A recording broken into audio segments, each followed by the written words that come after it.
Hello everyone. So today we'll be understanding the poem Affliction by George Herbert. So the poem is very long. It is like 65 lines long. So I will just give you a simple summary and then we'll go into a question. So this poem actually is regarding his own life, George Herbert's life. It's like an autobiography.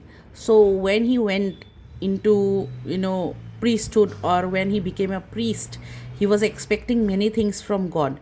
Like he was expecting that he might have some extra perks or bonuses, he assumed, that would come with the job. He wasn't looking for the standard joys. He expected benefits like health, long life, and good academic life, social life. But with that came his affliction. Now affliction means spiritual suffering. In here, affliction also means that when you say I'm afflicted with this disease or something, so affliction is suffering basically. So first, initially, what we call is the honeymoon phase. That first three stanzas is the honeymoon phase of faith.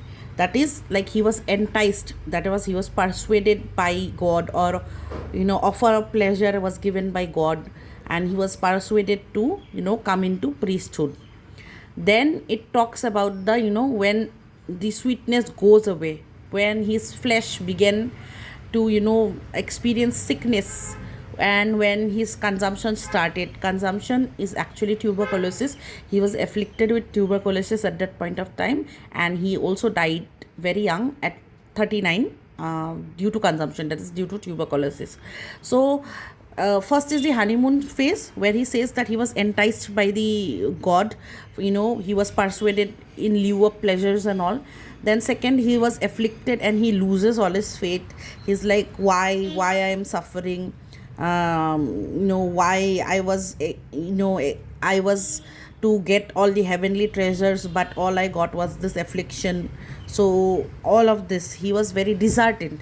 And at the end, when he thought that no, this is the mandate of God, this is life, this is how life is, one have to suffer and only then realize one's potential. One might be meek in weakness, or one might feel like changing the service and go some other master, but one is clear, and one forgets that God loves one, and this is what life is. So this is the basic summary. So out of all the previous year's questions which are provided, only one question which I could find was this RTC, which came in December 20 exams. That is, when first thou didst entice to thee my heart, I thought the service brave. So many joys I writ down for my part, beside what I might have. So let's get into this. I have made an answer and we'll just go through it. Sorry for the shaky camera. I am just a newbie. I am also studying along with you guys. So okay, so when first thou didst entice to thee my heart, I thought the service brave. So many joys I writ down for my part, besides what I might have.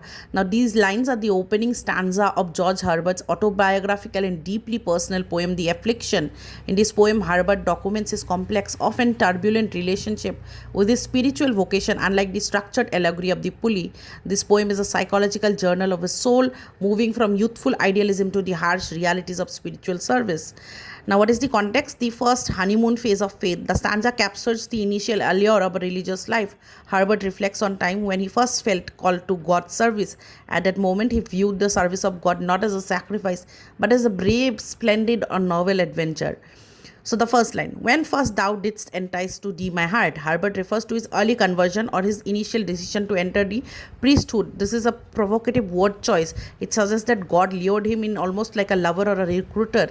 It implies that the spiritual life was presented in its most attractive, sweet form to win him over by addressing God directly. The poem becomes an intimate confrontational prayer.